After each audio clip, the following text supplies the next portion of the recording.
Halo Bapak Ibu, kembali bersama saya Serius Malaya, calon guru penggerak Angkatan 11 kelas 35, unit kerja SMA Swasta Binakasi, Kecamatan Arame, Kabupaten Nias Selatan.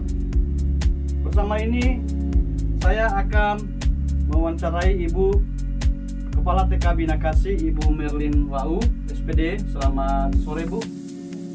3.1 yaitu demonstrasi kontekstual tentang nilai-nilai kebajikan dalam pengambilan keputusan.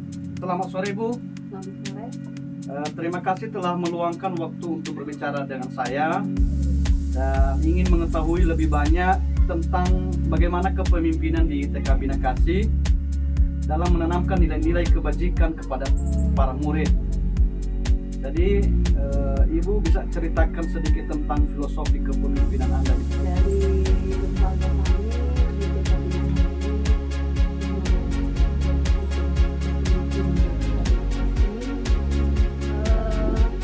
berfokus pada 3 nilai, yaitu kasih sayang, bersama, dan bertanggung jawab.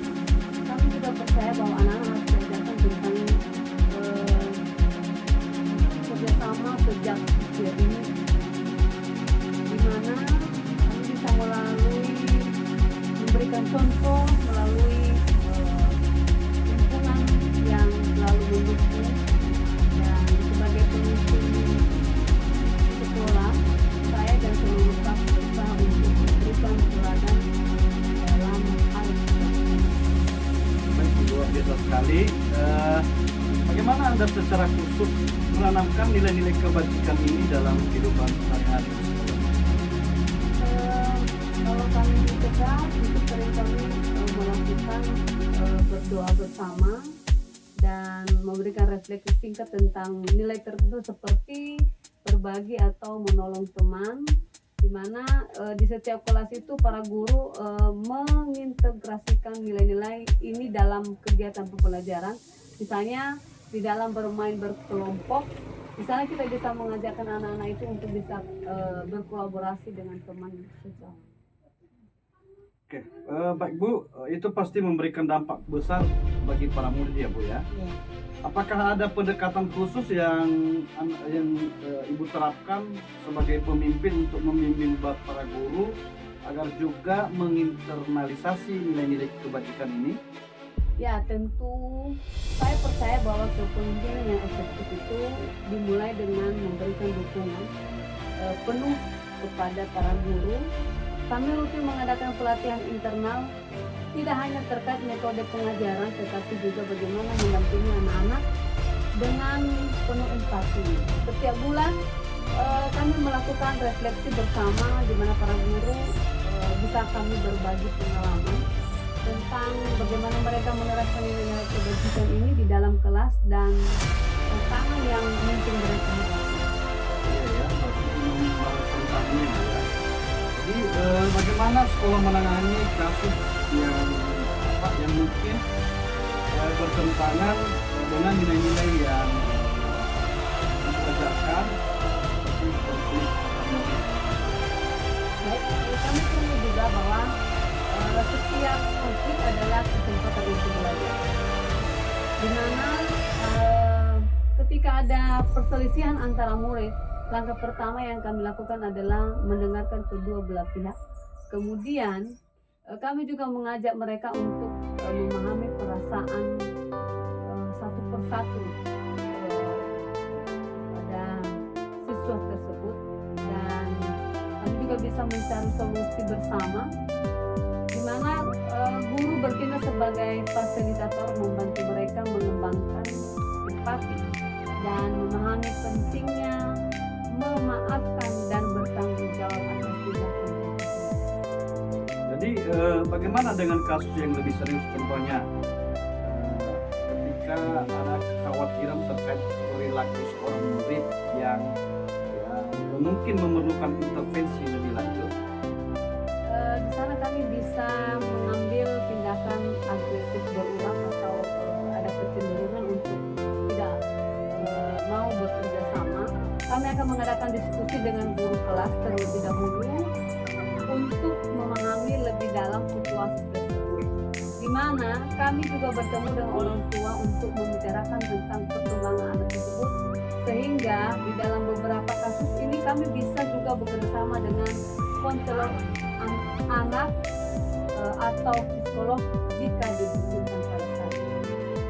Ya, berarti dengan melalui pendekatan yang penuh perhatian seperti ini, lalu bagaimana Anda menilai perkembangan murid-murid di TK Bina Kasih, terutama dalam hal kebajikan dan kepemimpinan di antara mereka? Baik, saya melihat perkembangan yang sangat luar biasa ketika kita bisa memberikan empati, mengajar mereka dengan bertanggung jawab, di sini misalnya dengan mengatur permainan bersama atau membantu teman yang mendapatkan kesulitan di dalam bermain, sehingga kami juga percaya bahwa kebajikan dan kepemimpinan ini adalah hasil dari lingkungan yang konsisten dalam mendukung perkembangan karakter mereka. Kami berharap anak-anak ini bisa tumbuh menjadi individu yang memiliki integritas, tanggung jawab sosial, dan kepedulian terhadap sesama. Baik Bu, terima kasih banyak atas waktu dan wawasan yang sangat berharga ini Bu. Apakah ada pesan terakhir yang ingin Anda sampaikan terkait pentingnya pentingnya menanamkan nilai-nilai kebijakan kepemimpinan sejak usia dini? Baik, pesan kami sebagai pemimpin atau sebagai kepala sekolah dari TK Bina Kasih ini adalah yaitu kami bisa membangun karakter anak itu sendiri, dilakukan dalam semalam. Ini adalah proses panjang yang membutuhkan kesabaran, keteladanan, dan lingkungan yang mendukung. Di TK Bina Kasih kami berkomitmen untuk terus mendidik dengan hati, membimbing anak untuk menjadi pemimpin masa depan yang tidak hanya cerdas secara intelektual, tapi juga berkarakter kuat dalam kebaikan. Oke Bu, terima kasih sekali lagi. Semoga TK Bina Kasih terus sukses dalam memberikan pendidikan terbaik bagi generasi mendatang. Terima kasih Ibu Kepala Sekolah. Halo Bapak Ibu Guru Penggerak, kembali bersama saya Serius Malaya SPD, CGP Angkatan 11 kelas 35, unit kerja SMA Swasta Bina Kasih. Berikut ini cuplikan video saya, yaitu melakukan demonstrasi kontekstual modul 3.1 pengambilan keputusan berbasis nilai-nilai kebajikan sebagai pemimpin. Pada kesempatan ini saya bersama dengan Bapak Kepala SD Negeri 07622 Lelemoyo Samiri, Kecamatan Lelewar. Selamat sore Pak. Ya, selamat sore Pak. Bagaimana kabar Pak? Baik Pak. Sedikit saya akan bertanya-tanya tentang pengalaman Bapak tentang pengambilan keputusan selama Bapak menjadi Kepala SD Negeri 07622 Lelemoyo Samiri ya Pak, Kecamatan Lelewar. Betul Pak. Sebelumnya saya minta supaya baik, ini saya bernama Suswaro SPD. Ini tadi sudah diterangkan bahwa kepala sendiri. Baca Pak, kira-kira ada yang perlu kita bicarakan? Ada beberapa hal yang saya tanyakan kepada Bapak tentang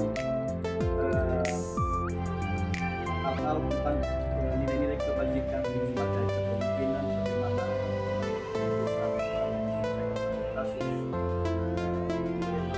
etika yang baik. Silakan Pak. Baik Pak. Langsung saja pada pertanyaan Pak. Ya. Bapak selama ini bagaimana Bapak bisa mengidentifikasikan kasus-kasus merupakan dilema etika atau? Baik Pak, ini kita langsung saja pada kasusnya ya Pak ya. Ini salah satu misalkan siswa mengalami masalah ketidakhadiran. Artinya yang sudah punya kasus kehadirannya dalam kali. Itu merupakan dilema etika moral juga. Kita sebagai kepala sekolah tentu dalam pengambilan keputusan jika hal itu terjadi, maka kita harus identifikasi terlebih dahulu. Bagaimana caranya? Yang pertama, kita harus mengumpulkan data-data.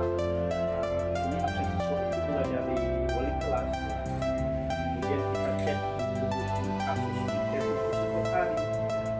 Kemudian kita tanyakan kepada wali kelas ya seberapa kali sudah dibina, sudah diarahkan anak tersebut, atau pernahkah dipanggil orang tua, lalu bagaimana alasan-alasan selama ini, dan dilanjutkan lagi dengan kira-kira ada suatu pernyataan siswa tersebut ya selama absen itu 30 kali atau 3 kali tidak ada berturut, sudah pernahkah itu diberikan suatu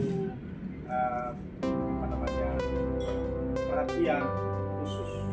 Nah, lalu langkah selanjutnya Pak, kita harus melakukan pendekatan secara khusus kepada siswa tersebut, menanyakan apa yang menjadi alasan-alasan yang selama ini jarang masuk di sekolah, dan kemudian kita juga perlu melakukan komunikasi terhadap orang tua baik itu secara lisan dan tulis. Sehingga dalam mengambil kesimpulan nanti kita sudah ada yang namanya bukti-bukti data yang memang perlu kita simpulkan suatu terhadap sesuatu. Itulah baik Pak, terima kasih Pak. Tentu dalam hal ini Pak, dalam tadi katakan dalam Betul. jadi tentu dalam hal ini itu keputusan ini terutama untuk kasus di mana ada dua kepentingan yang sama-sama benar atau sama-sama kebajikan. Lalu sebagai kepala sekolah tentu kita mempunyai langkah-langkah atau prosedur, dan prosedur ini seperti apa yang biasa Bapak lakukan? Nah ini Mbak, kalau misalkan ada dilema etika, katakan sama-sama benar, kalau benar kan begitu ya. Nah, misalnya ada dua kasus, ada dua orang, misalkan mengalami dilema etika dan moral. Nah tentu langkah-langkah yang kita harus lakukan Mbak, kita sebagai calon guru penggerak yang memiliki juga pengalaman di menyelesaikan kasus itu dilema etika, kita harus menggunakan 4 prinsip pengambilan keputusan dan 3 paradigma. Kemudian kita lakukan langkah-langkah 9 pengambilan keputusan dalam suatu masalah. Nah, artinya perlu namanya mengkaji suatu masalah itu, menanyakan kebenarannya, dan kemudian mengumpulkan bukti-bukti dan menginvestigasi masalah itu. Nah, ini kita harus buat suatu langkah menanyakan langsung kepada yang bersangkutan. Misalkan itu kasus siswa, kita perlu namanya pembinaan, menyadarkan siswa. Misalkan kalau siswa yang membuat suatu masalah tidak serta-merta kita langsung tidak, tapi kita harus mengkaji, menanyakan bagaimana yang sebenarnya masalah itu terjadi, apakah disengaja atau tidak disengaja, atau memang terjadi karena faktor dari luar, kan begitu.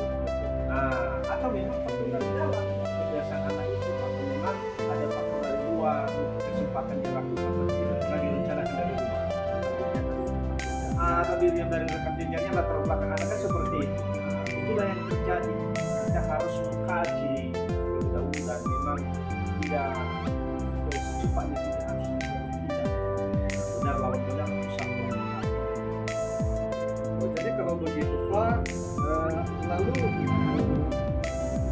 hal-hal apa saja yang selama ini Bapak lakukan dalam Nah, ini ya hal-hal yang efektif yang saya rasa kita harus berdasarkan tata tertib dan aturan yang berlaku. Itu dasar kita dulu. Lalu di antara tata kita harus juga mempertimbangkan ya dilema etika yang terjadi, yang kita banding-banding, atau kita harus integrasikan dengan peraturan, tapi tidak serta merta peraturan itu juga otomatis tegas kan begitu. Nah, berdasarkan nanti ada dilema keadilan dan kasihan. Mungkin anak itu yang saya jelaskan sebelumnya melakukan suatu dilema pelanggaran misalkan ya, itu faktor dari luar, bukan faktor dari dalam, atau memang jejak latar belakang seperti itu. Nah, kita kan perlu menyadarkan masalah yang tinggi seperti itu. Nah, ini langkah-langkahnya kita harus buat suatu proses ya, tahapan-tahapannya. Oke, baik Pak. Kemudian Pak, tentu hal-hal apa saja yang selama ini merupakan tantangan dalam ini, itu ada yang disebut dengan tantangan dalam pengambilan keputusan. Nah, betul. Memang tantangan ketika juga kita nanti mengambil keputusan, apalagi kalau dilemanya benar ya kadang-kadang dianggap aturan yang sudah kita disepakati nah seperti tidak berlaku lagi. Nah, itu satu tantangan, padahal bukan itu tujuan. Bagaimana misalkan siswa itu tidak ada hari maka kita harus ini pecat dia. Nah, maka ada yang mengatakan bahkan guru sejauh mengatakan ada gunanya lagi kan seperti itu. Itu satu tantangan. Dan kita di situ harus memberikan pemahaman bahwa pengambilan suatu keputusan itu tidak harus berdasarkan aturan yang sudah disepakati, tetapi perlu pengkajian, perlu yang namanya kerja prestasi. Oke Pak, tentu apakah Bapak memiliki sebuah kendala atau jadwal tertentu dalam sebuah penyelesaian mereka? Dan kemudian apakah Bapak langsung menyelesaikan di tempat atau memiliki sebuah jadwal untuk menyelesaikannya? Bentuknya prosedur seperti apa yang betul. Nah, ini perlu juga ya. Ini bagus sekali pertanyaannya karena ketika itu langsung terjadi masalah, kita lihat dulu tingkat masalahnya. Kalau tingkat masalahnya biasa saja, tidak ada banyak merugikan pihak lain, maka boleh kita selesaikan itu. Tapi kalau tingkat masalahnya sedang, nah kita akan berikan juga suatu kesempatan berpikir 1-2 hari. Tapi kalau tingkat masalahnya agak rumit, Pak, ya, ini misalkan nanti kalau kita ambil suatu keputusan, maka ada suatu tantangan lagi, kan betul. Nah, kita harus ini buat suatu kesempatan yang masalah itu dipikirkan 3-6 hari. Nah, agar seseorang yang melakukan pelanggaran di dalam ini memikirkan bahwa yang saya lakukan itu salah, bukan itu yang satu mengatakan benar kan begitu. Nah, kemudian kita harus melakukan juga komunikasi secara internal yang menyadarkan diri terhadap pelanggaran itu, sehingga nantinya kalau sudah kita berikan waktu 3-4 hari, lalu kita tanya kembali, dia sudah siap untuk memberikan pernyataan tentang apa yang menjadi alasan melakukan suatu pelanggaran. Oke, baik Pak, kalau begitu tentu ada dua lagi ini, yaitu dalam sebuah masalah ini Pak, tentang dilema etika, tentu adakah seseorang atau faktor-faktor yang selama ini untuk mempermudah atau membantu Bapak ya dalam pengambilan keputusan dalam kasus? Betul, tentu sebagai pimpinan tidak juga serta-merta menangani semua kasus.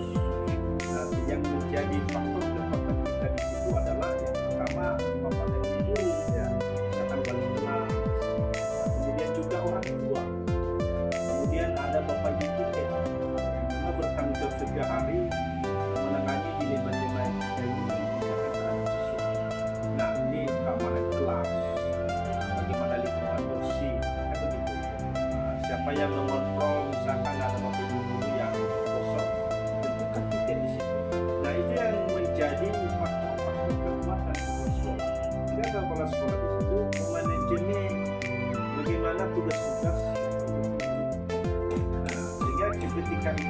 masalah yang tidak bisa diselesaikan secara maksimal, anggaplah sekolah akan mengarahkan bagaimana cara yang lebih efektif, bagaimana cara yang tidak merugikan pihak lain dan juga tidak berisiko setiap mengambil suatu keputusan. Itu saja. Jadi guru terlibat juga kan? Terlibat semua, Pak. Itu tanpa guru kepala sekolah itu tidak bisa sukses.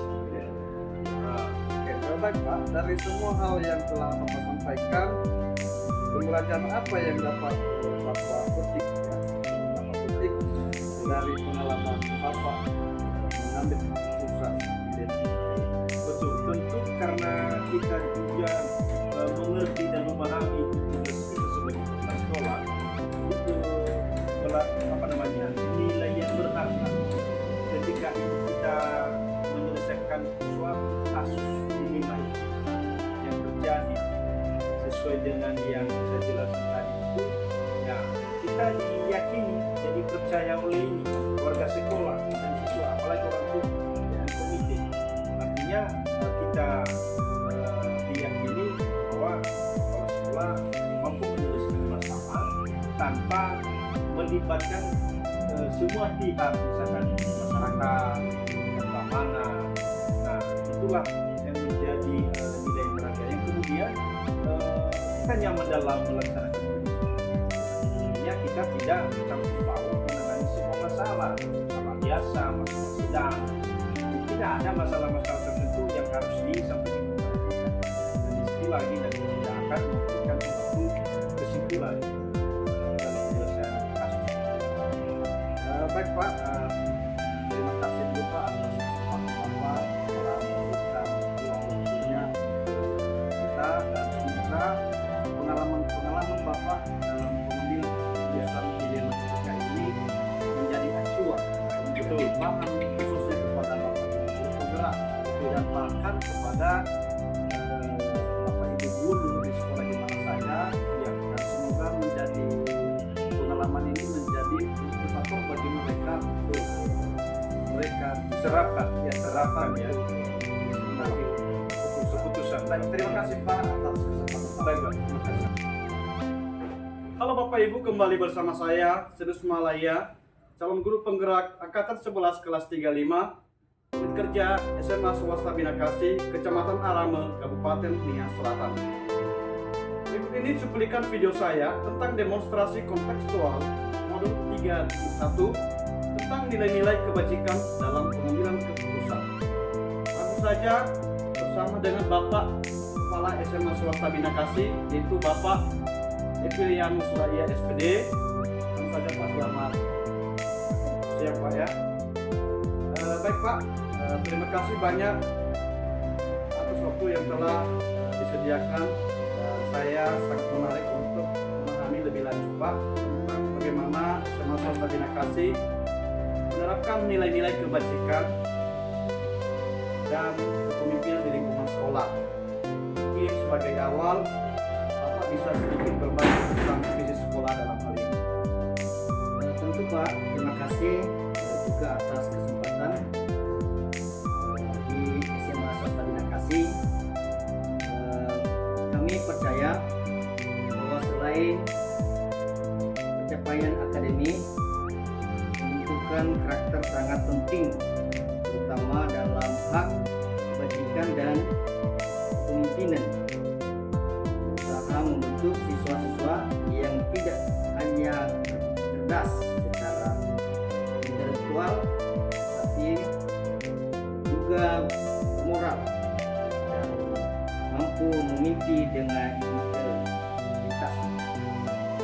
Oke, baik Pak. Tentu dalam hal ini bisakah Bapak mendefinisikan nilai-nilai kebajikan dan kepemimpinan yang diterapkan di sekolah ini Pak? Bisa Pak? Baik Pak, kami mendefinisikan nilai kebijakan sebagai sikap yang menjunjung tinggi integritas, rasa hormat,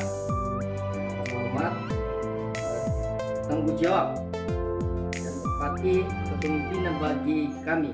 Berarti mampu mengarahkan diri sendiri dan orang lain dengan contoh yang baik. Selalu mengambil keputusan yang adil serta mendorong kolaborasi ya di SMA Swasta Bina Kasih. Nilai-nilai ini dipromosikan melalui pelajaran formal maupun informal, termasuk kegiatan ekstrakurikuler dan proyek sosial. Oke, baik Pak. Apa saja langkah-langkah konkret yang dilakukan sekolah Pak untuk mengajarkan nilai-nilai tersebut kepada siswa melalui kurikulum atau kegiatan lain? Baik, Pak. Kami mau menginstruksikan nilai-nilai kebajikan dan kepemimpinan dalam berbagai mata pelajaran. Selain itu, kegiatan seperti program monitoring, pembentukan OSIS, kegiatan kepemimpinan siswa, dan keterlibatan dan proyek sosial menjadi saran bagi siswa untuk mempraktikkan nilai-nilai ini. Setiap kegiatan sekolah, mulai dari perayaan hingga tugas kelompok, diharapkan mengajarkan nilai kebajikan dan kepemimpinan secara alami. Oke, baik Pak. Selanjutnya dalam pengalaman Bapak ya, ini dalam pengalaman Bapak, apakah pernah ada kasus di mana siswa atau bahkan staf dihadapkan pada dilema etika yang sulit dan bagaimana sekolah menangani situasi tersebut? Pak, ya ada beberapa kasus dilema etika yang kami hadapi ya, di SMA Swasta Bina Kasih ini, Pak. Misalnya saat siswa menghadapi tekanan dari teman sebaya atau masalah kejujuran akademik, kami menangani kasus ini dengan pendekatan dialog, ya. Mendengarkan semua pihak dan mempertimbangkan nilai kebajikan seperti kejujuran, keadilan, dan tanggung jawab. Ya. Kami sering melibatkan konselor sekolah untuk membantu proses refleksi bagi siswa yang terlibat. Jadi kalau di SMA Swasta Bina Kasih sudah ada bimbingan dan konseling atau sudah ada spesialis?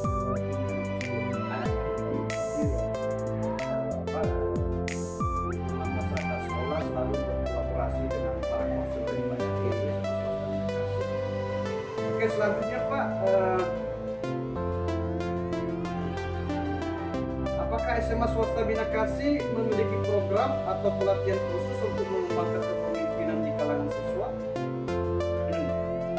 Betul, Pak. Kami memiliki beberapa program seperti pelatihan kepemimpinan yang dirancang khusus untuk OSIS, Pak. Nah, OSIS ini dan ketua klub atau ketua ini, Pak, dengan kegiatan ekstrakurikuler. Selain itu, kami juga mengadakan kegiatan seperti leadership dan CAP dan program monitoring antar siswa.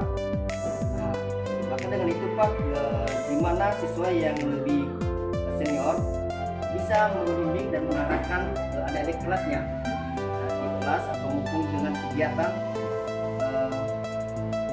ini membentuk siswa mengembangkan keterampilan kepemimpinan dan belajar memimpin dan bertanggung jawab. Ya, masih leadership kamu ya. Iya, Leadership kamunya adalah sebagai mentor ya kepada siswa ya. Baiklah Pak. Kemudian apa tantangan yang terbesar yang dihadapi sekolah dalam menanamkan nilai-nilai kebajikan dan kepemimpinan para siswa, terutama di era digital ini, Pak? Tantangan yang dihadapi oleh siswa ini, Pak, pertama dulu tantangannya sebesar saat ini adalah pengaruh media sosial, Pak. Sepertinya informasi digital yang sering kali menyampaikan pesan yang bertentangan dengan nilai-nilai kebajikan, banyak siswa menghadapi tekanan untuk mengikuti tren atau opini populer yang mungkin tidak selalu sesuai dengan nilai-nilai moral. Nah, untuk itu mengatasi kami berupa meningkatkan interaksi digital dan memfasilitas diskusi terbuka tentang etika di era digital sehingga siswa dapat membuka dan membuat keputusan yang bijaksana, Pak. Lalu bagaimana sekolah ini melibatkan siswa dalam proses pengambilan keputusan? Ya, menurut saya yang mengambil keputusan yang penting, terutama yang berkaitan dengan kebajikan dan kepemimpinan. Kami percaya, Pak, bahwa melibatkan siswa dalam pengambilan keputusan ini adalah salah satu cara terbaik untuk mengajarkan kepemimpinan kepemimpinan. Nah, oleh karena itu siswa sering terlibat dalam forum diskusi yang membahas peraturan sekolah atau kegiatan hingga proyek sosial. Misalnya kami melibatkan OSIS dalam perencanaan kegiatan tahunan dan meminta masukan mereka mengenai cara meningkatkan kedisiplinan di sekolah, memberikan mereka rasa tanggung jawab dan pendidikan, Pak. Berarti melibatkan siswa mempunyai rasa memiliki. memiliki. Ya, oke, baik Pak. Selanjutnya Pak, bagaimana Bapak melihat perkembangan siswa dalam hal kepemimpinan dan kebajikan sejak mereka pertama kali bergabung hingga mereka lulus? Apa ada perubahan signifikan?